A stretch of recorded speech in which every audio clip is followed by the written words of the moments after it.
Time is not what it seems. It's not a river flowing steadily forward, but a fabric of the universe that bends, stretches, and folds in ways we can barely comprehend. We measure it with clocks, but clocks are just tools, not the thing itself. The way we perceive time is shaped by our brains, our memories, and the stories we tell ourselves. But in our minds, time feels constant, linear, and absolute. It's a narrative we construct, a way to make sense of the chaos of existence. This tension between physics and perception is what makes time so strange, so powerful, and so deeply human. So what exactly are we talking about? Time is not a river flowing steadily forward, but a dimension like space, yet it feels different.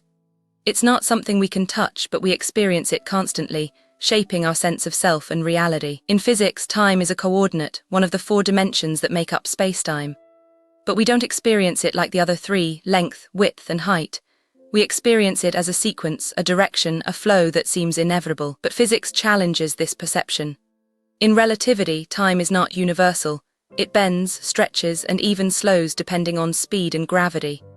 This means that time is not just something we feel, but something we can measure, and it can vary from one observer to another.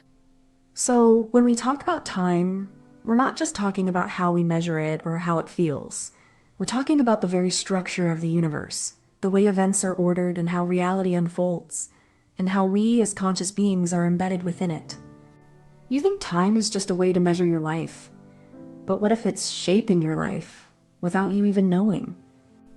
Every moment you experience is filtered through time's lens, and that lens is bending, not just the universe, but your very sense of self. To understand time is to understand the limits of your perception, and maybe the limits of your freedom. The deeper you look into time, the more you realize it's not just something you live through, it's something you live by. And that, in the end, is why you should secretly care about time. Because it's not just passing, it's defining you.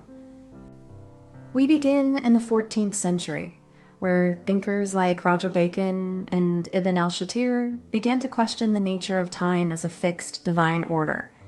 Their writings hinted at the possibility that time might be something more fluid, something we could measure, yet not fully grasp.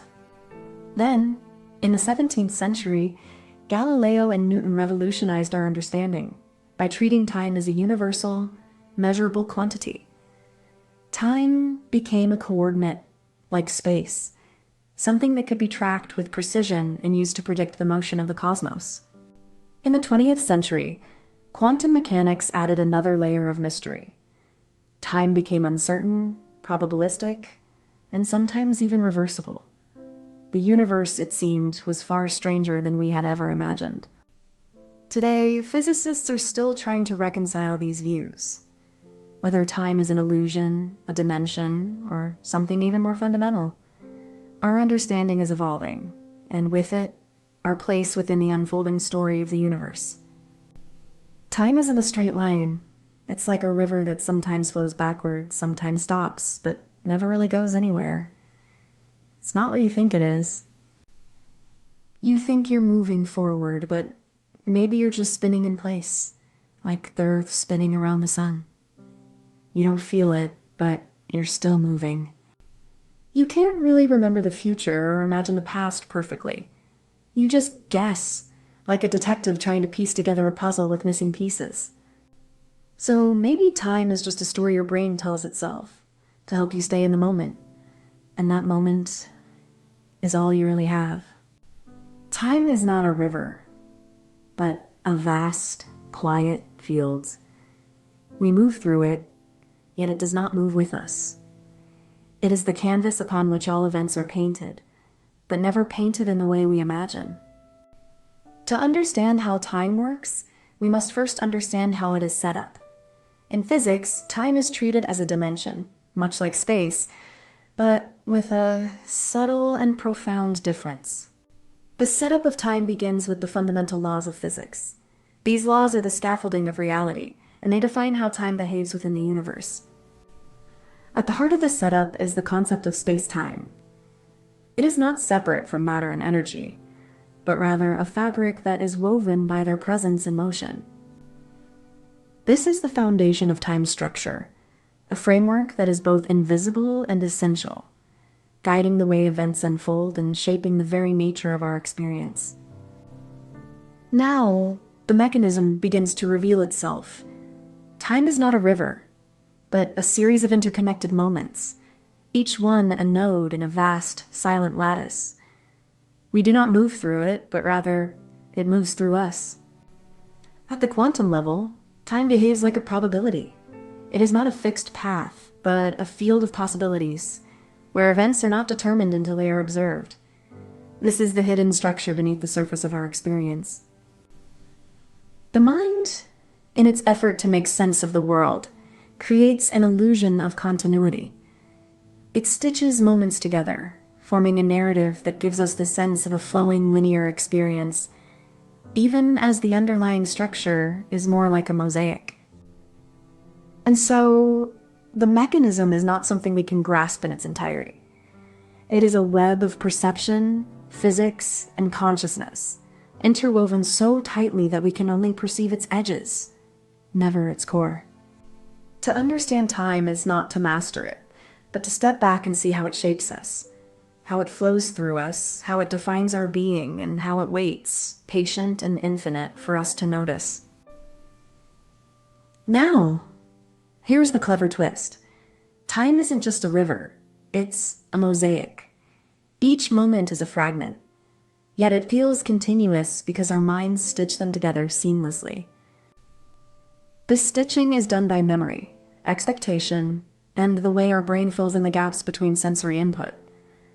We don't experience time as it is, but as it feels. Our mind doesn't just record time, it interprets it, creating a story out of the fragments. This is how we make sense of a world that's otherwise chaos.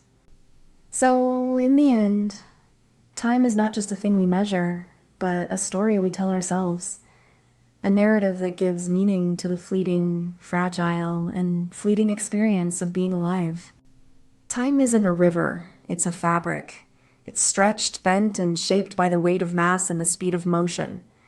The universe itself is a clockwork of equations, each one a whisper of how space and time are bound in one unbreakable thread. We see time as linear, but in reality it's a dimension like space. You can move freely in space, but time feels like a one-way street, until you start to question if it's ever been that way at all. The universe is full of clocks. Atomic, quantum, cosmic. Every particle has its own rhythm, and together they form the heartbeat of reality. We are just observers, trying to make sense of the beat. The science behind time is elegant, but it challenges our deepest sense of self. If time is not fixed, then what does that mean for our understanding of cause and effect, of memory, of being? There's a hum beneath everything. It's the sound of time ticking in the atoms, in the stars, in the very fabric of existence. It's not loud, but it's everywhere, and it's waiting for us to listen. Time is like a river, but not one you can step into. It flows, it bends, it carries everything with it, yet you can never hold it in your hands. You can look upstream and see the past, but it's already gone. You can look downstream and glimpse the future, but it's not yet here. You can't stop the river, but you can change the path. You can build a dam, or a bridge, or a boat. You can shape your own journey. Time is not a line. It's a current. It's not a destination. It's a motion. It's not a thing. It's a happening. So let's not try to master it. Let's just flow with it. And maybe in doing so, we find the river's own truth. Comment this emoji if you made it to the end. Do you know that moment when you look at a clock and suddenly feel like time is moving too fast? That's not just a feeling. It's a cultural illusion. We measure time in hours, minutes, seconds. But these units aren't natural. They're human inventions, shaped by calendars, religion, and commerce. Time is not a river. It's more like a story we write, rewrite, and forget, depending on who's telling it and why. In some cultures, time is cyclical, in others linear. But none of them feel quite right, because we're all stuck in the same strange modern version. So what if the past isn't what we remember, and the future isn't what we predict? Maybe time is just a story we keep telling ourselves.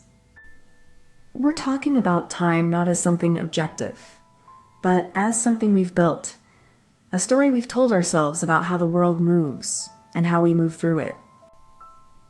Time is a language, one that we speak in clocks, in calendars, in the way we measure our lives from birth to death. Time is also a myth that helps us make sense of chaos, a myth that gives us order, structure, and a sense of where we are in the grand scheme of things. So, when we talk about time as a cultural construct, we're not just talking about calendars or clocks. We're talking about how we define our lives, our histories, and our futures. It's a story we've been telling for millennia, one that we continue to write, shape, and rewrite with every moment that passes. You think you know time, but time is a story you've been told. It's not just the ticking clock. It's the way we remember, the way we mourn, the way we dream of the future. Every culture has its own version of time, and each version shapes how we live, love, and lose. It's not just history. It's the blueprint of who we are. Understanding time as a cultural construct doesn't mean you're wrong. It means you're more awake. It gives you a way to question, to feel, to see beyond the surface. So, yes, you should care. Not because time is magic, but because it's shaping you. And if you want to live with more awareness, more depth, more truth, you need to understand how time has been made, not just measured. In the earliest human societies, time was not a line but a cycle, dictated by the rhythms of nature and the heavens. Our ancestors measured it by the sun, the moon, and the changing seasons, embedding time in the very fabric of their existence. As civilizations grew, so did their understanding of time. The Babylonians and Egyptians began to carve it into calendars, turning the abstract into the tangible, and embedding time into the very structure of their societies. With the rise of empires and the spread of religions, time became sacred, a divine force woven into the stories of gods and prophets. It was no longer just a measurement, but a meaning, a message, and a message from the divine. The Industrial Revolution brought time into the hands of the masses, turning it into a commodity, a resource, and a force of control. The clock became the heartbeat of modern life, and time became something to be measured, owned, and optimized. And today, in the age of digital clocks and global time zones, we live in a world where time is both everywhere and nowhere, a constant presence in our lives, yet often felt only in its absence. Time isn't something we all see the same way. Some people think of it as a river, others as a clock, but really, it's just a story we tell ourselves to make sense of the world. We measure time with numbers and calendars, but those are just tools. The real time is in the way we remember things, how we feel when moments pass, and how we make meaning from them. When we talk about history, we're not just talking about the past. We're talking about how people have always used stories to explain why things happened and where they're going. Time is like a map we draw with our imagination. Sometimes it's clear, sometimes it's messy, but it helps us find our way through life and understand who we are. So when you think about time, remember this. It's not just about clocks or calendars. It's about how we choose to see the world and how we make sense of our place in it. Time is not a river, but a tapestry. We stitch its threads with stories, dates, and myths, weaving our past into the present with every breath we take. To understand time as a cultural construct, we must first recognize that it is not a universal constant, but a lens through which we interpret the world. The first step is to acknowledge that time is not something we experience, but something we create, a narrative shaped by memory, language, and belief. This is the setup, to reframe time not as a given, but as a story we are always in the process of telling. One that is ever-changing and ever-deepening. Time, as a cultural construct, is not a river, but a mosaic. A collection of moments shaped by memory, narrative, and collective belief. Each society builds its own timeline through stories passed down, like a fragile tapestry stitched together by the hands of ancestors. In ancient Egypt, time was measured by the Nile's rhythm. The flood, the harvest, the dry season, each phase a sacred cycle inscribed in stone and myth. The calendar was not just a tool, but a divine script, a way to order chaos into meaning. In medieval Europe, time was measured by the church. The liturgical calendar, the hours of prayer, the crucifixion and resurrection marking the year. Time became a spiritual journey, not just a sequence of events. In the modern world, time is a commodity, a metric, a force to be harnessed. Clocks and calendars are no longer just tools, but symbols of control, efficiency, and progress. A way to measure not only days, but the value of human life. But beneath the surface, time remains a myth, a story we tell ourselves to make sense of the infinite. It is not something we live in, but something we construct, reconstruct, and pass on to the next generation. The clever twist lies in how time is not just measured, but shaped by human need. We don't just record time, we engineer it, bending it to fit our stories, our wars, our dreams. The calendar is not a mere tool, but a narrative. It tells us when to sow, when to fight, when to mourn. It is a silent script for the rhythm of civilization. Even in the digital age, time remains a construct. Our clocks are just symbols, but they hold the weight of our collective memory and our collective future. We are not just measuring time. We are telling a story about who we are. Every hour, every year, is a chapter in the epic of human existence. This is the clever twist. Time is not a river. It's a story we write with our hands, and every moment is a new sentence in the great unfinished book of history. Beneath the myths and markers, time is measured by the pulse of the universe. Atoms splitting, light bending, clocks ticking in quiet precision. We build our calendars from the rhythms of the cosmos, yet we forget the silence between the stars. The vast void that no calendar can map. In the deepest corners of physics, time is not a line, but a dimension, a coordinate as real as space, yet one we cannot walk through freely. The science of time is not just about measuring moments, but understanding how we are bound within its structure, how we are made of it. To grasp time is to grasp the universe itself, a mirror held up to the infinite, reflecting our place within its vast, unfolding story. Imagine time as a river, not in the way we usually do, but as a river that we can step into, walk along, and even stand still in. But it never stops flowing. We think we're moving forward, but in truth we're just swimming against the current, carried by forces we can't fully control or understand. The river is not just a metaphor for time. It's a living thing, shaped by the same myths and stories that give meaning to our days. We build our lives around it, measure our lives against it, and yet it remains as elusive as the stories we tell about it. In the end, time is not a thing. It's a story we keep telling, one that we carry forward, like a river, always moving, always changing. Comment this emoji if you made it to the end. You wake up in the morning, and time feels like it's moving at a different speed than the world around you. It's like the world has paused, and you're the only one still ticking. You get up, stretch, and the world seems to slow down again. You're aware of the seconds, the minutes, the hours, but not in a way that feels real, like you're measuring time, not living it. Time isn't just a measurement. It's a feeling, an emotion, something that lives in the spaces between moments, in the way we remember and forget. We're not just living through time, we're living inside it, shaped by it, and somehow we're always just a little behind. This is the psychology of time, how we experience it, not just how we measure it.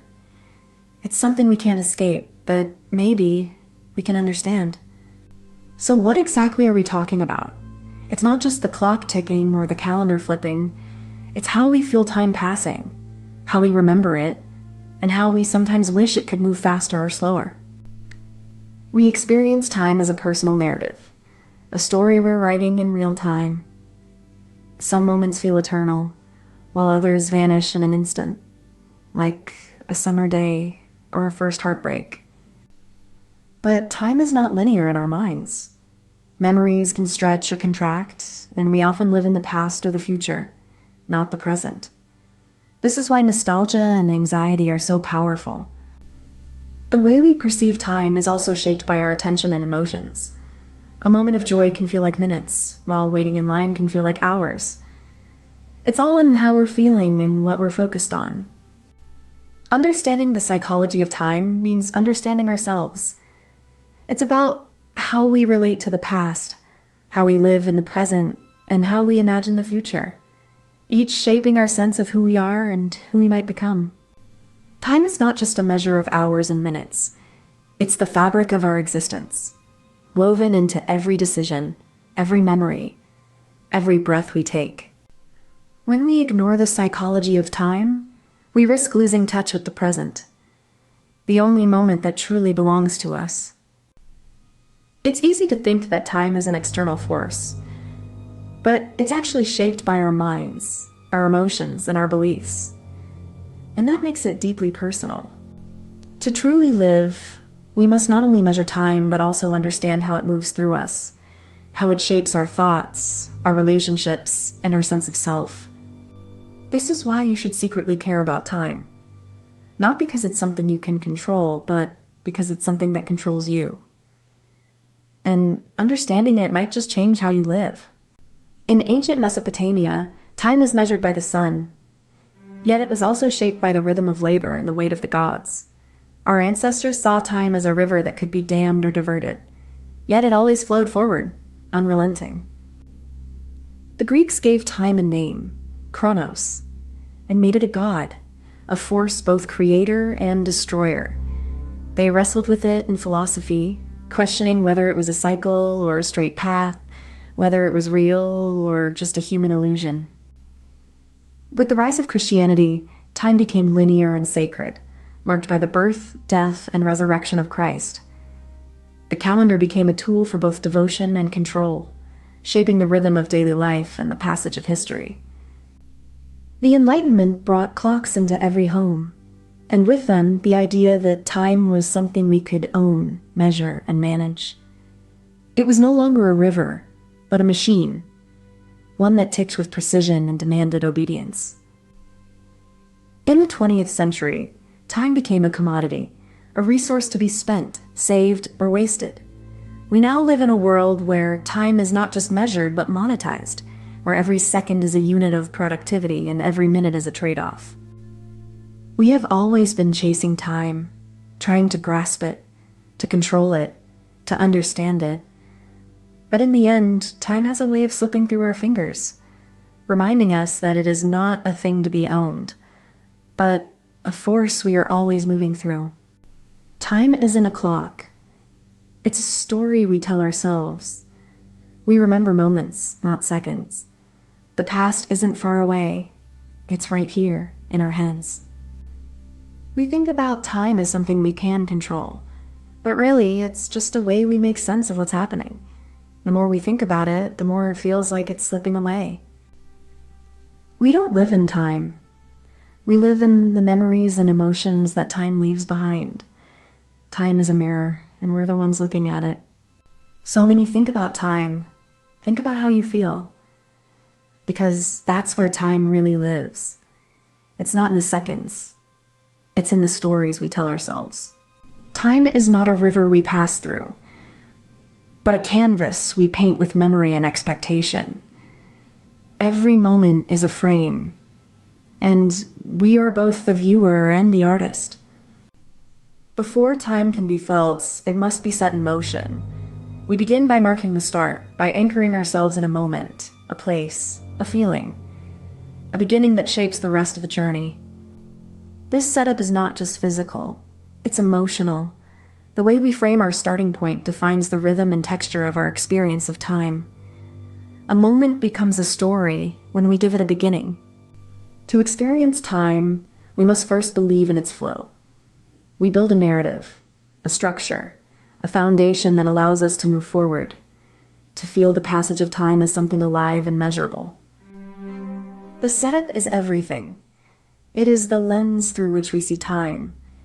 It is the first step in the journey, the act of beginning that turns a moment into a story, a feeling, a memory. The first step is perception, but the second is memory. Our brain doesn't just register time, it reconstructs it, layer by layer, from fragments of past experience. Each moment is stored not as a full picture, but as a series of sensory snapshots. Our mind fills in the gaps, sometimes creating more than what was actually there. This process is unconscious, yet deeply personal. The way we remember time is shaped by our emotions, our attention, and the stories we tell ourselves about the past. When we recall a moment, we're not just retrieving it. We're re-experiencing it with the same feelings, the same sense of presence, even if it's only in our mind. So, time is not just measured, it is made. It is shaped by our minds, by our memories, by the way we choose to remember and forget. The clever twist isn't just in what we remember, but in how we interpret the past. We don't just recall events, we reconstruct them, often adding meaning, emotion, and even distortion to fit our current understanding.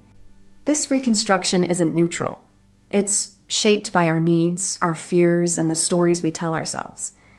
We edit the past to make it fit the narrative we're living in the present. This is the power of narrative in time. It allows us to feel control over the past, even when it's slipping through our fingers. We give it meaning to make sense of the present. But this power comes at a cost. The more we shape the past, the more we risk losing touch with what actually happened. And in doing so, we may change how we experience the future itself. Time is not a river, but a clock. We measure it in ticks, in seconds, in moments we name. And yet, we feel it in the weight of each breath, in the silence between the words we don't say.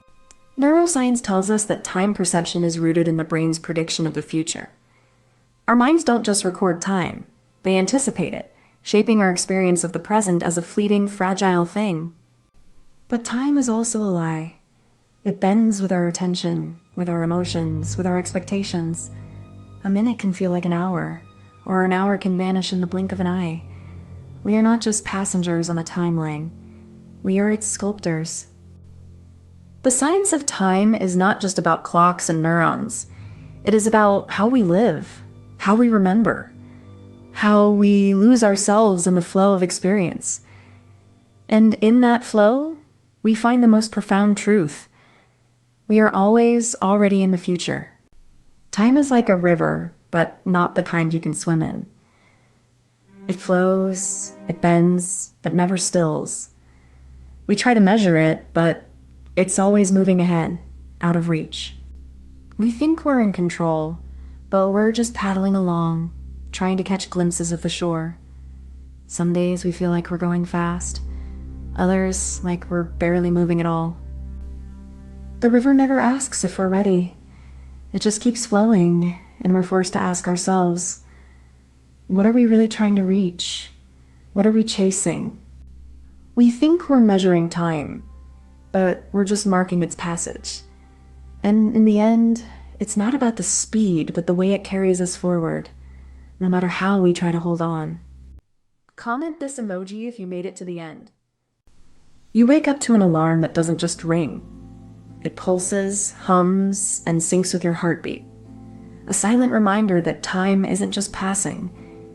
It's watching, it's counting, it's becoming something else entirely. Every morning, we're greeted by a screen that tells us how much time we've slept, how much time we've wasted, and how much time we have left in the day. It's not just a tool, it's a judge. We've built a world where time isn't a river. It's a loop, a screen, a constant presence that never lets us escape. It's not just passing, it's pushing. And yet, in all this noise, there's a strange beauty. Time has become so familiar, so omnipresent, that we're forced to ask, what does it even mean to live in a world where time is everything? We're talking about time as a resource, a currency, and a constraint. It's not just the hours on a clock. It's how we measure, manage, and even monetize the moments that make up our lives. We're also talking about the invisible hand of technology, how it shapes our perception of time. Emails, notifications, and social media don't just inform us. They dictate the pace at which we live. Time in the modern world isn't just linear. It's fragmented, accelerated, and often fragmented. We're always in the middle of something, but never really present. But what we're really talking about is how technology has redefined our relationship with time, turning it into something we can track, optimize, and, in some ways, lose ourselves in. It's not just about efficiency anymore. It's about control, about how we can shape our days with tools, but also how those tools shape us in return. You think you're immune to time, but you're in control of it. But every app you open, every notification you check, is a thread pulling you deeper into its web. You're not just using technology, you're being shaped by it. Time used to be a river you could float with. Now, it's a system, a schedule, a demand. You're not just managing your time, you're being managed by it. The more you engage with time as a commodity, the more you lose touch with its meaning. You start to measure your life in minutes, not moments. And in doing so, you forget what it means to live. You don't have to be obsessed with time to be affected by it. It's in the way you feel, the way you move, the way you think. The moment you begin to notice, you are already being changed. So maybe you don't need to care about time, but you're already living in it. And the more you let it define you, the more you'll realize you're not in control of it at all. We used to measure time by the sun, by the rhythm of the earth, by the cycles of the moon. Time was a slow, steady companion woven into the fabric of our daily lives. Then came the clock, a mechanical heartbeat that synchronized our lives, making time something we could own, control, and even race against. In the 20th century, time became a digital stream, a continuous flow of data, a language we speak without ever pausing to listen. Now, we live in a world where time is not just measured, but compressed, accelerated, and manipulated. A world where the past is a click away and the future is a download. As we race through history, we must ask, is time speeding up? Or are we simply becoming faster at moving through it? Time is like a river, always moving, but now it's got a speed dial. We use it to jump ahead, but we're still stuck in the current. Phones and clocks tell us when to wake up, but they also make us feel like we're always running. Time isn't just a measure. It's a force that pushes us. Time used to be about seasons and sunsets. Now it's about notifications and deadlines. We're living in a world that never slows down. But maybe the real question isn't how fast we go, but how much we're willing to let time change who we are. Time is not just what we measure.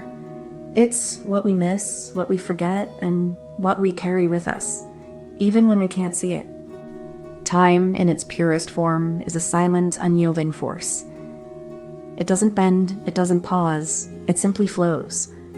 In the modern world, this flow has been meticulously mapped, measured, and mechanized. The first step in controlling time is setting it. This isn't just about clocks on walls or phones in pockets. It's about the infrastructure that makes time a shared, standardized experience. These clocks form the backbone of the global time system, feeding data to satellites and networks that sync our devices across continents and oceans. The process of setting time is more than technical. It's a quiet, invisible agreement between nations, a shared language that allows us to coordinate everything from flights to financial markets. This setup is the foundation of our modern existence. It's not just about keeping time. It's about making time work for us in ways we often take for granted. Behind every digital clock is a silent symphony of code and hardware, where silicon and electricity conspire to measure moments that slip through our fingers. At the heart of it all is the atomic clock, a device so precise it can measure the passage of time in nanoseconds, a fraction of a second that most of us never notice. This precision is not just for scientists. It underpins everything from GPS satellites to financial transactions, ensuring that our world runs on synchronized time. But as we rely on these systems, we risk losing touch with the raw, unfiltered experience of time itself, trading it for a digital abstraction that feels more like a tool than a truth. In this quiet moment, the mechanisms of time remain unchanged, but the way we perceive it has been altered beyond recognition. The clever twist lies in how time isn't just measured but manipulated. Algorithms now stretch or compress our perception of moments, turning seconds into lifetimes or lifetimes into seconds. This isn't just about convenience. It's about control. The same tools that connect us can also isolate us, making us feel both everywhere and nowhere at once. We're no longer bound by the sun or the moon. We've redefined what it means to be present, and in doing so, we've lost a sense of the sacred in the everyday. The twist is that time, once a natural rhythm, has become a product. It's sold, bought, and packaged like any other commodity. We pay for it, and we're always in a hurry to use it. But in all this speed, there's a quiet rebellion. People are relearning how to slow down, to savor, to be with time instead of against it. The clever twist, then, is that time isn't just a tool. It's a mirror. It reflects who we are and how we've chosen to live in an age of endless possibility. In the quiet hum of a data center, time isn't measured in seconds or minutes, but in cycles of electricity and the pulse of silicon. Every tick of the clock is a decision made in nanoseconds, shaping our reality in ways we rarely notice. The quantum clock, more precise than anything we've known, ticks at the edge of what we can perceive. It measures time not in hours, but in the oscillations of atoms, revealing the world in a different kind of rhythm. GPS satellites orbit the Earth, constantly adjusting for the effects of time dilation. Their clocks, though precise, run slightly slower due to the pull of gravity, a small but measurable difference that we rely on for everything from navigation to financial systems. We live in a world where time is both a constant and an illusion. It's the silent architecture of our lives, the unseen framework that allows us to make sense of the vast, ever-changing universe. The science of time is more than just clocks and equations. It's the rhythm that underpins our modern world, a quiet, invisible force that shapes everything we do, from the way we communicate to the way we measure our lives. We live in a world where time is both a tool and a trap, shaped by the very devices we use to measure it. The clock on our phone isn't just telling us the hour. It's defining our rhythm, our priorities, our sense of urgency. Like a sundial, our phones cast shadows of our lives, short, precise, and always shifting. But unlike the ancient device, these shadows are not just reflections of the sun. They are projections of our own expectations, our own fears. In this way, time has become a kind of digital sundial, but one that is constantly recalibrated. It doesn't just mark the hours. It controls them. We are not just using time. We are being used by it. Every notification, every reminder, every calendar entry is a nudge toward a future that may never come, and a past we may never return to. And yet, in this constant recalibration, there is a strange beauty. Like the sundial, the digital clock is a quiet testament to human ingenuity. It is a symbol of our mastery over time, even as it slips through our fingers. Comment this emoji if you made it to the end.